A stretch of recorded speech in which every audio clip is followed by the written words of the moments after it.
नमस्कार मित्रों, मैं कान्हा राम सैनी मेरे YouTube चैनल संस्कृत ज्ञान गंगा में आपका स्वागत करता हूं। मित्रों, अर्थ संधि प्रकरण हमारे चल रहा था और अर्थ संधि प्रकरण में हमने अब तक जन संधि, अयादि संधि, गुण संधि, वृद्धि संधि और पररूप संधि, इन 5 संधियों का विस्तृत अध्ययन हमारे द्वारा कर लिया गया था। आज के इस वीडियो में हम जो पररूप संधि है उसके बाद में लघु सिद्धांत कौमुदी में दीर्घ संधि के सूत्र दिए हुए हैं, तो आज से इस वीडियो में हम दीर्घ संधि का अध्ययन शुरू करने जा रहे हैं। तो जो पररूप संधि है उसके बाद में जो दीर्घ संधि का जो सूत्र दिया हुआ है वो सूत्र है अकय सवर्णे दीर्घ, वो विधि सूत्र है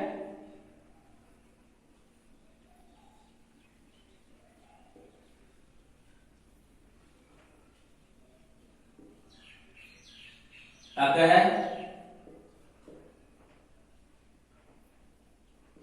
सवर्णे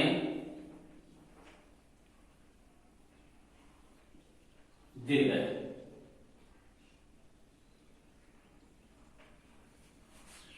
यह सूत्र है। इस सूत्र का पूरा अर्थ स्पष्ट करने के लिए इस सूत्र में 2 सूत्रों की अनुवृत्ति आएगी, फिर जाकर के इस सूत्र का पूरा अर्थ होगा। एक सूत्र हम ऊपर पढ़ते आ रहे हैं, अधिकार सूत्र, वह है एकक पूर्व प्रयोग, एकक पूर्व प्रयोग। यह एक अधिकार सूत्र है, एकक पूर्व प्रयोग। इसके अधिकार क्षेत्र में अकय सवर्णे दीर्घ यह सूत्र आता है। एकक पूर्व प्रयोग जो सूत्र है इसका क्रमांक है 6184 और जो अकय सवर्णे दीर्घ जो सूत्र है इसका क्रमांक है 6101।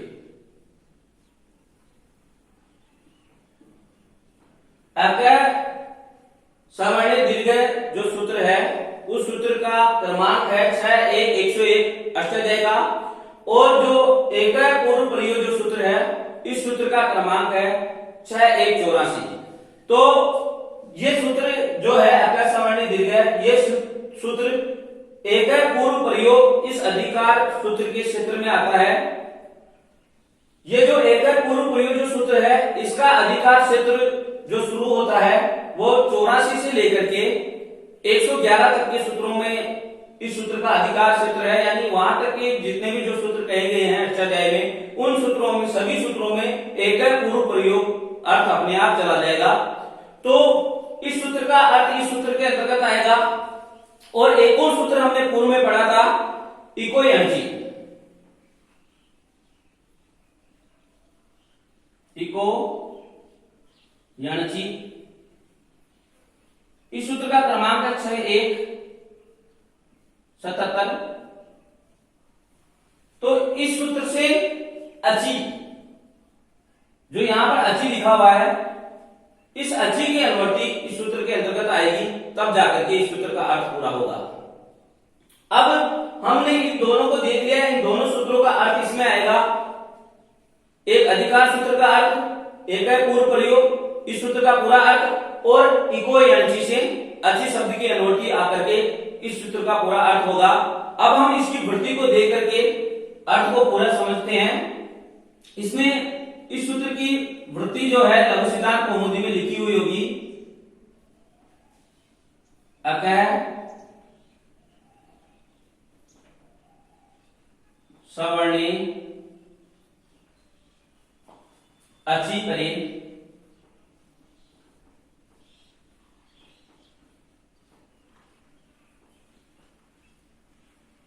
पूर्व प्रयोग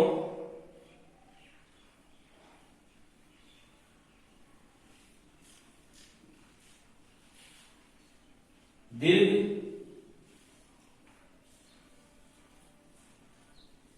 एकादेश है।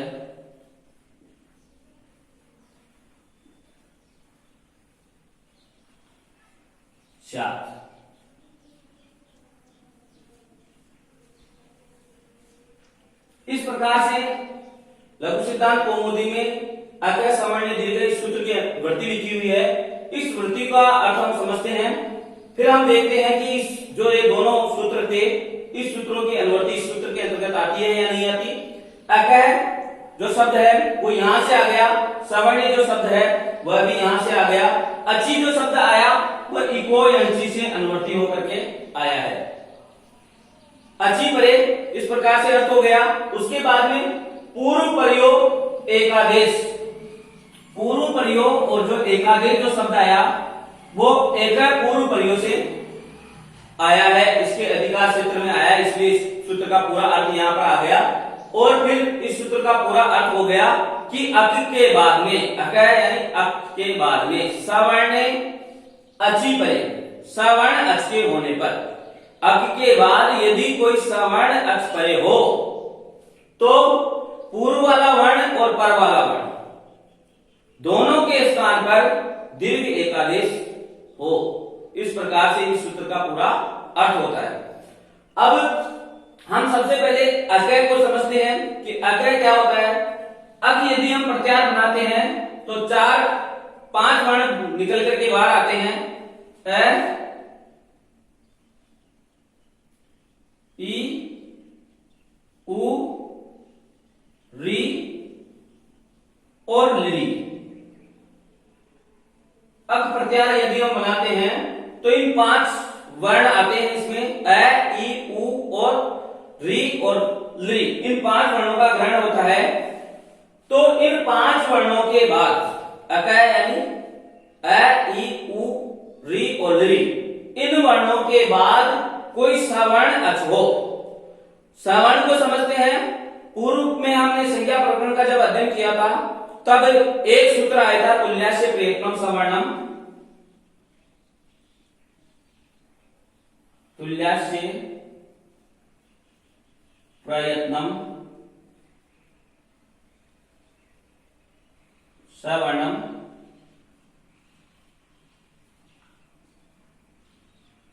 यह सूत्र कहता है कि जिन वर्णों के उच्चारण स्थान और प्रयत्न, आभ्यंतर प्रयत्न समान हो, तुल्य हो, उनकी सवर्ण संज्ञा होती है। तो इसमें जो ये अ, ई, उ, री और ली, इन वर्णों के समान ही उच्चारण स्थान वाले यानी इनके जो सवर्णी हैं वो अच, ऐसे अच यदि बाद में आए तो पूर्व प्रयोग दोनों ही वर्णों के स्थान पर, पूर्व वाले वर्ण और पर वाले वर्ण दोनों ही वर्णों के स्थान पर दीर्घ एक आदेश हो जाता है। इस प्रकार से इस सूत्र का पूरा अर्थ होता है। अब हमने पूर्व में पढ़ा था कि अ है, अ के 18 भेद पढ़े थे, ऋस्व दीर्घ प्लुत 6 भेद होते हैं, तीनों प्रकार से इसके 6 ऋस्व के, 6 दीर्घ के और 6 प्लुत के। उसके बाद में हमने ई के भेद पढ़े थे, ई भी 18 प्रकार की होती है, 6 ऋस्व के भेद होते हैं इसके, 6 दीर्घ के भेद होते हैं और 6 प्लुत के भेद होते हैं। उसके बाद में उ वर्ण आता है, उ के भी 18 भेद होते हैं, 6 ऋस्व के, 6 दीर्घ के और 6 प्लुत के। उसके बाद में री आता है, री के भी 18 भेद हमने पढ़े थे, 6 ऋस्व के, 6 दीर्घ के और 6 प्लुत के। लेकिन जो लिरी आया, इस लिरी के हमने 12 भेद पढ़े थे, 6 तो ऋस्व के होते हैं और 6 प्लुत के होते हैं। यानी इस लिरी के अंदर दीर्घ का अभाव है, दीर्घ के भेद इसके होते नहीं है, दीर्घ लिरी होता नहीं है, इसीलिए यहां हम दीर्घ जो आदेश करेंगे तो वो मिलेगा ही नहीं, इसीलिए ये होगा ही नहीं। यानी लिरी और लिरी मिलकर के दीर्घ मिले होता ही नहीं है, दीर्घ कोई वर्ण होता ही नहीं है लिरी, इसीलिए यहाँ पर इसके जो उदाहरण है वो मिलते नहीं है। इस प्रकार से 4 के उदाहरण हमें मिलेंगे। तो अब इन चारों के बारे में हम समझते हैं कि अ, ई, उ, री, इन वर्णों के बाद कोई सवर्ण अच हो, इनके ही सवर्णी यानी अ का सवर्णी ऐ होता है, ई का सवर्णी ई होता है, यही सवर्णी है, ऐसा अचों में तो कोई सवर्णी अच हो तो दोनों के स्थान पर पूर्व वाले वर्ण और पर वाला वर्ण दोनों ही वर्णों के स्थान पर दीर्घ एकादेश हो जाएगा। तो अब इसका यदि सार रूप में हम देखें तो चार चीजें निकल करके सामने आती हैं कि प्लस से पूर्व अ या आ आए और प्लस के बाद में इन्हीं का सवर्णी यानी अ या आ आए तो दोनों के स्थान पर एकादेश हो जाएगा, दीर्घ दीर्घ एकादेश हो जाएगा। तो इन सबका दीर्घ क्या होता है? आ आदेश हो जाएगा दोनों के स्थान पे। दूसरी बात, ई के संदर्भ में प्लस से पूर्व ई या ई ऋस्व और दीर्घ दोनों प्रकार की कोई सी भी ई हो और प्लस के बाद में भी इन्हीं का सवर्णी यानी ई ऋस्व और ई दीर्घ दोनों ही प्रकार की ई हो यदि हो तो दोनों के स्थान पर क्या हो जाएगा? दीर्घ ई। उसी प्रकार तीसरी जो बात हमारे सामने आई उसी प्रकार उ की होगी यानी ऋस्व उ और दीर्घ उ, इन दोनों में से कोई सा भी वर्ण पहले हो और बाद में यदि इन्हीं का सवर्णी यानी ऋस्व उ और दीर्घ उ दोनों में से कोई सा भी वर्ण हो तो दोनों के स्थान पर इधर वाले प्लस से पूर्व वाले वर्ण के स्थान पर और पर वाले वर्ण के स्थान पर दोनों के स्थान पर दीर्घ ही आदेश होगा। तो इनका जो दीर्घ होता है वो दीर्घ उ आदेश हो जाएगा। उसके बाद में एक और वर्ण बचा री, तो री को भी हम ऐसे लिख लेंगे प्लस से पूर्व ऋस्व री और दीर्घ री और प्लस के बाद में भी इसी का सवर्णी यानी ऋस्व री या दीर्घ री हो तो दोनों के स्थान पर एक ही आदेश होगा, वो भी दीर्घ, तो दीर्घ री ही आदेश हो जाएगा। इस प्रकार से जो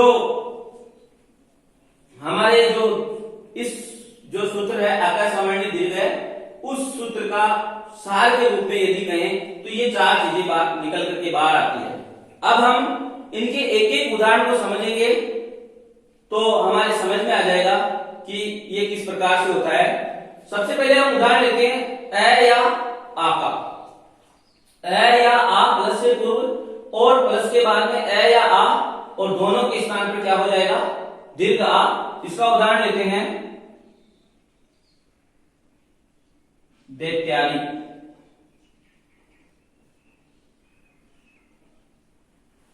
दैत्यारी का हम संधि विच्छेद करते हैं तो दैत्य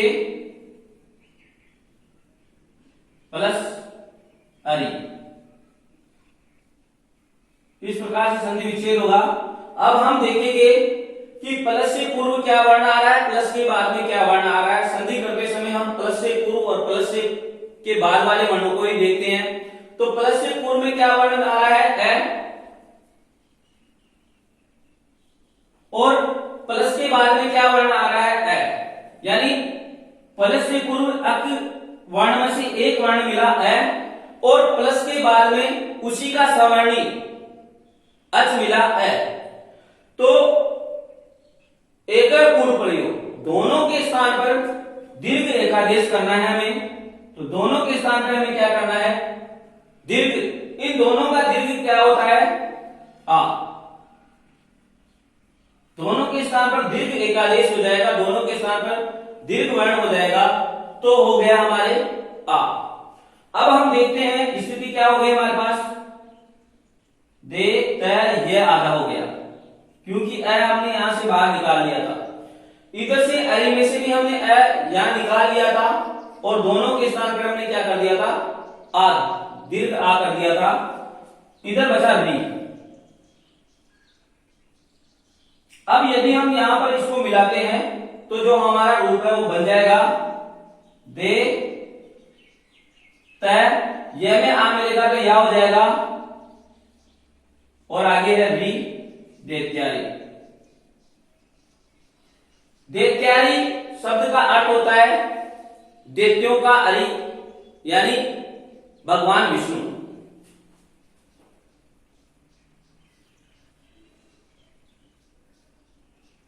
दैत्यारी शब्द का अर्थ विष्णु होता है। दैत्यों दिति के पुत्र थे उनको दैत्य कहा गया था। तो दैत्यों का अरि यानी जो शत्रु थे वो भगवान विष्णु थे, उनका संहार करने वाले थे जो भगवान विष्णु थे। तो इसके दैत्यारि का अर्थ होता है विष्णु। इसके बाद में हम प्लस के पूर्व अ आ गया, प्लस के बाद में अ आ गया, एक उदाहरण को देख लिया। अन्य और उदाहरण देखते हैं। तो हम ऐसा उदाहरण देखते हैं जिसमें दोनों ही साइड में पूर्व में भी आ है और बाद में भी आ है। तो हम एक ऐसा उदाहरण लेते हैं विद्यालय।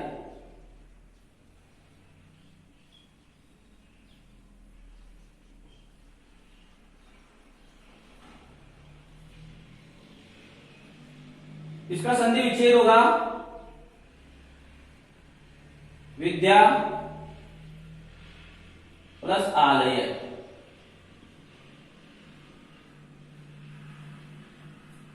अब हम प्लस से पूर्व में कौन सा वर्ण है उसको देखेंगे, प्लस के बाद में कौन सा वर्ण है उसको देखेंगे। तो हम देखेंगे प्लस से पूर्व में अच मिला, हमें अक मिला, आ मिल गया।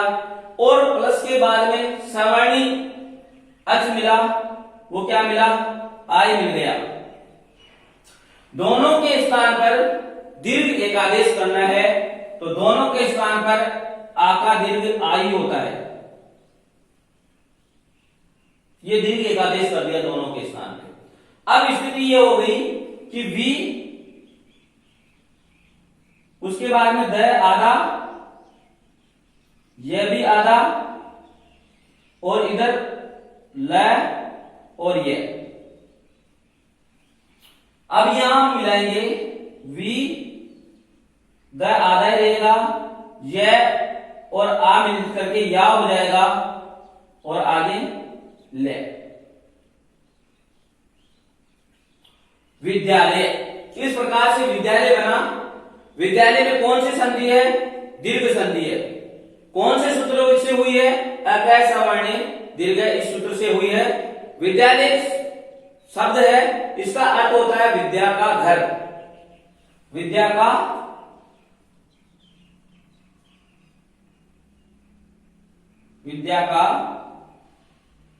घर, विद्या आलय, इस प्रकार से अर्थ होता है इसका, विद्या का घर। दो हमारे समझ में आ गया होगा कि प्लस से पूर्व में अ या आ और प्लस के बाद में अ या आ हो तो दोनों के स्थान पर दीर्घ एकादेश हो जाएगा आ। एक और उदाहरण ले लेते हैं हम, देवालय।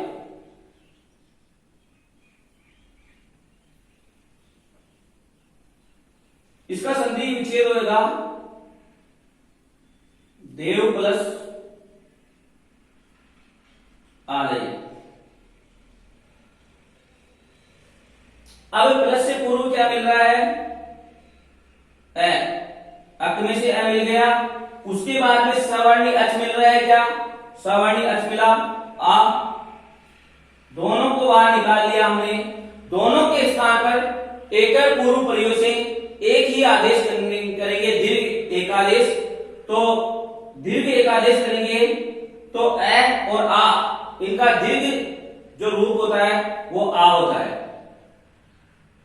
दोनों के स्थान पे हमने दीर्घ एकादेश कर दिया। अब जो स्थिति बची दे, वह आधा है, फिर दोनों के स्थान में हुआ जो, और आगे जो बचा है ल, य और विसर्ग मिलाएंगे तो जो रूप बनेगा देवालय।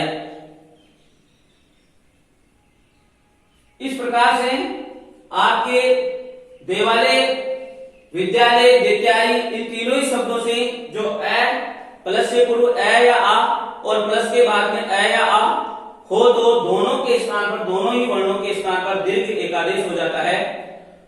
तो ये चीज समझ में आ गई होगी।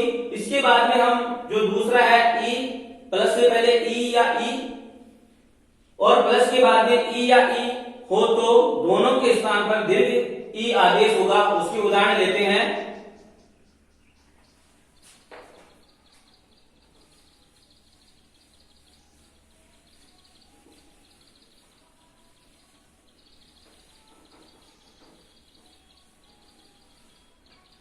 पहला उदाहरण लेते हैं हम श्री से।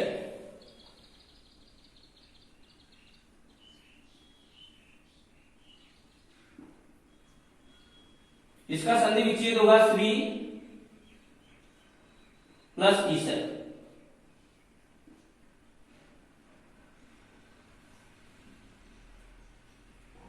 प्लस से पूर्व में देखेंगे हम तो एक पॉइंट मिलेगा, कौन सा, ई, दीर्घ ई मिल रहा है।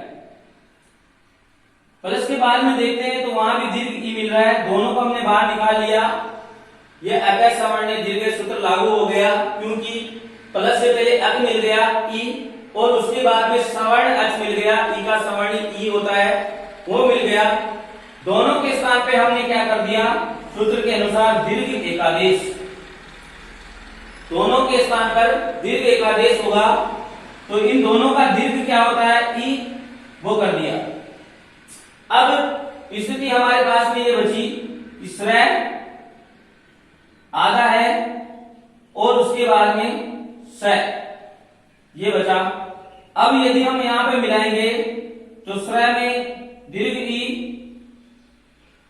और आगे स, तो क्या बनेगा, श्री से।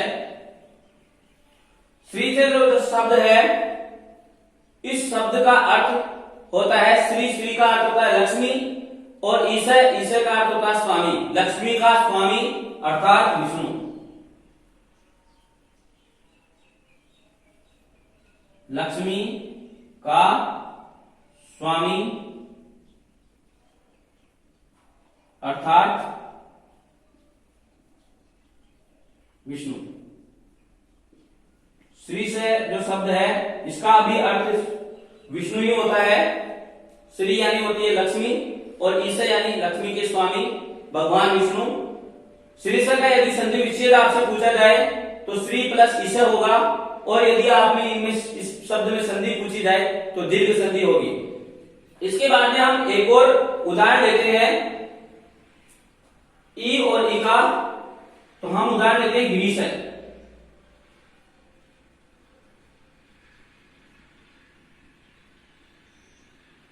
इसका संधि विच्छेद होगा गिरी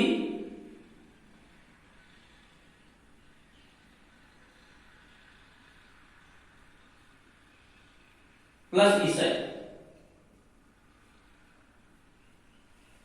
गिरी प्लस ईसा इसका संधि विच्छेद होगा। प्लस से पहले देखते हैं तो ऋष्व ई मिलती है, अक में आ रहा है ये, और उसके बाद में ई का सवर्णी वाणी भी मिल गया, ई दीर्घ ई, दोनों को हमने बाहर निकाल लिया। एक पूर्व प्रयोग दीर्घ आदेश करेंगे, दोनों के स्थान पे दीर्घ आदेश करेंगे, तो इन दोनों का जो आदेश होगा दीर्घ वो ई होगा, दीर्घ ई हो जाएगा। गी और र आधा बच गया और इधर बचा स। अब यदि हम यहां मिलाते हैं तो हमारा रूप बन जाएगा गिरीश है।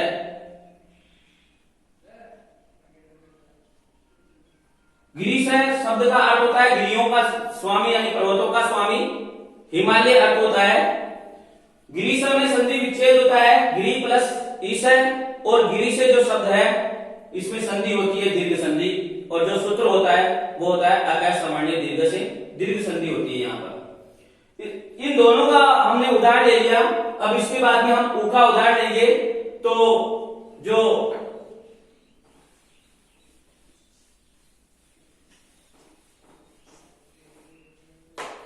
उ का उदाहरण लेते हैं भानुदे,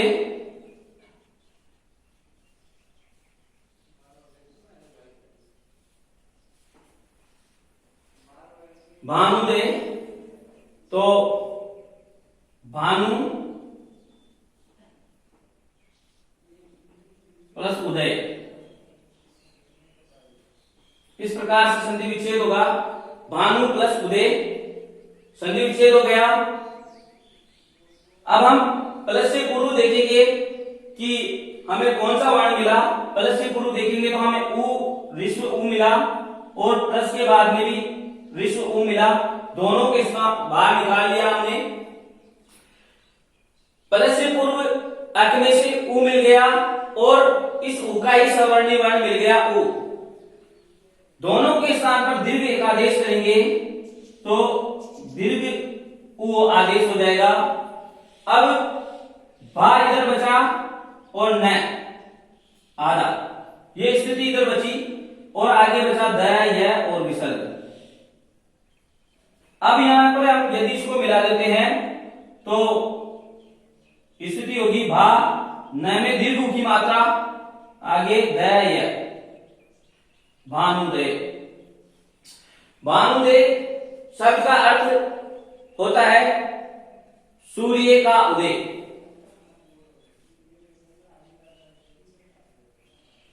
सूर्य का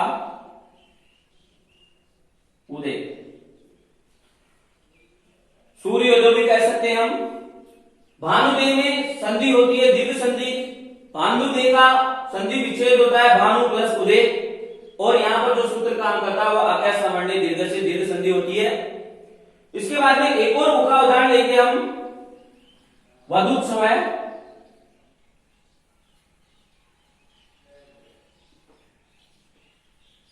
वधुत्सव है, इसका संधि विच्छेद करेंगे हम, तो संधि विच्छेद होगा वधु प्लस उत्सव है। प्लस से पूर्व देखेंगे तो अक में से क्या मिला हमें, उ, दीर्घ उ मिला, उसको बाहर निकाल लिया, और बाद में विश्व उ मिला, दोनों को बाहर निकाल लिया। दोनों के स्थान पर दीर्घ एकादेश करेंगे तो इन दोनों का जो दीर्घ होता है वो दीर्घ उ होगा। स्थिति हमारे पास में बची कि वह द आधा, क्योंकि इस धू में से हमने उ दीर्घ उ बाहर निकाल लिया था, उधर से हमने उ बाहर निकाल लिया, उधर बचा तय, आधा, स, व और विसर्ग।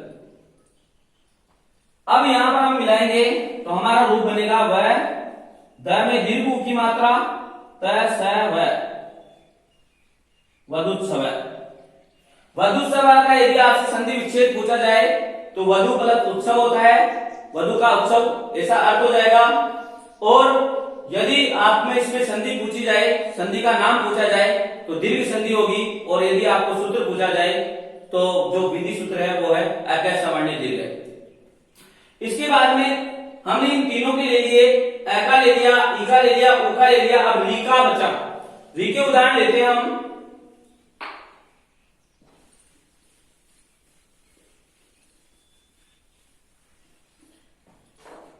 री का उदाहरण लेंगे हम,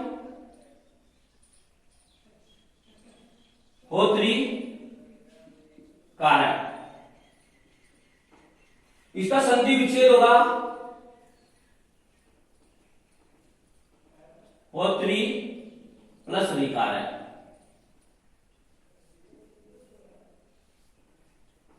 प्लस से पूर्व में देखेंगे तो जो वर्ण मिलेगा उसको हम बाहर निकाल लेंगे। अग में से क्या मिला, री, ऋस्वरी मिली। उसके बाद में जो मिला उसमें सवर्णी ऋस्वरी। अब हम दोनों के स्थान पर दीर्घ एकादेश करेंगे, तो इन दोनों के स्थान पर जो दीर्घ एकादेश होगा वो होगा दीर्घरी। दोनों के स्थान पर दीर्घ एकादेश कर दिया, दीर्घरी।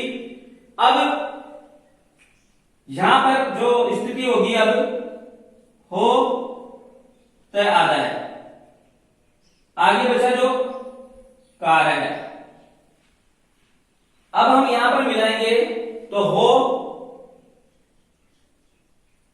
तय, तय में दीर्घ की मात्रा लगाएंगे तो ये ऋस्व ई और ये दीर्घ ई, होत्री कार्य।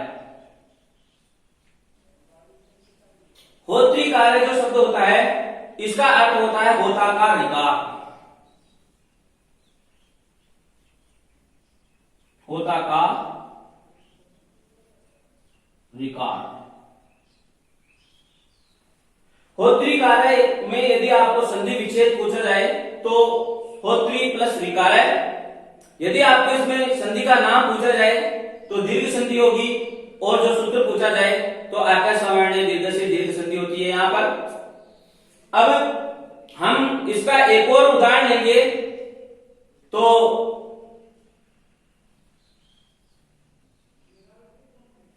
पितृणाम, पितृणाम लेंगे, पितृ प्लस ऋणम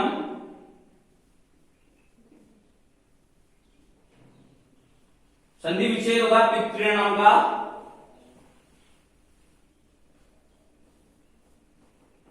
पितृणाम पितृ प्लस ऋणम होगा। पूर्व में क्या मिला री ऋषु बाहर निकाल लिया, उसके बाद में क्या मिला ऋषुरी। दोनों के स्थान पर एक आदेश करेंगे दीर्घ एक आदेश, तो दीर्घ ई री आदेश हो जाएगा। स्थिति हमारे पास बची पी तय आधा बचा और इधर नम, ये स्थिति बच गई। अब हम मिलाएंगे पी तय में दीर्घ की मात्रा लगाएंगे री की, तो मैंने पूर्व में लगा दी ऋषुरी, फिर एक और दीर्घ दी, दो मात्रा लगा दी पितृ प्लस ऋणम, पितृणम बन गया। पितृणम का अर्थ होता है पिता का ऋण।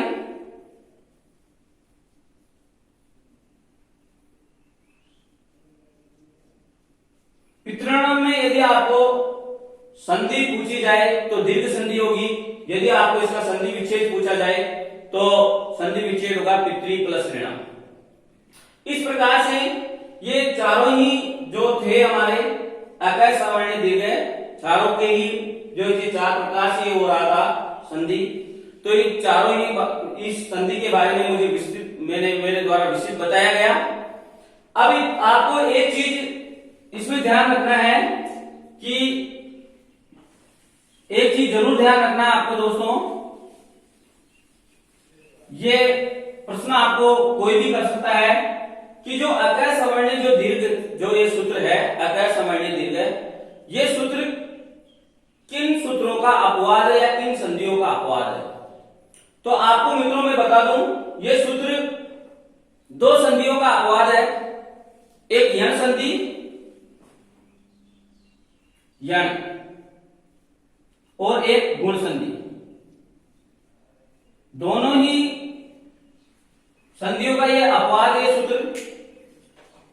ये कैसे है यह मैं आपको समझा दूं थोड़ा। हमने यण संधि का जो सूत्र पढ़ा था वो था इको यणची।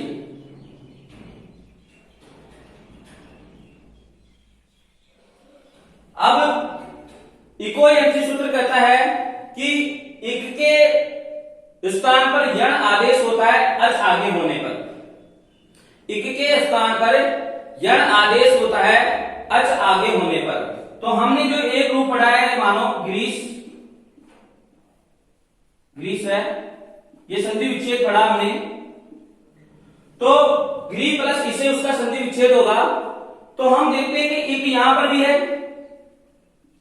और इक के बाद में अच होना चाहिए, तो अच मिल रहा है ई, परंतु यहां पर इको यणची सूत्र लागू नहीं होगा क्योंकि उसके बाद में एक विशेष सूत्र कह दिया गया अकय सवर्णी दीर्घ। तो इस प्रकार से ये यण संधि का अपवाद है। इसी प्रकार यह आद गुणन का भी अपवाद है कि हमने पढ़ा देवालय,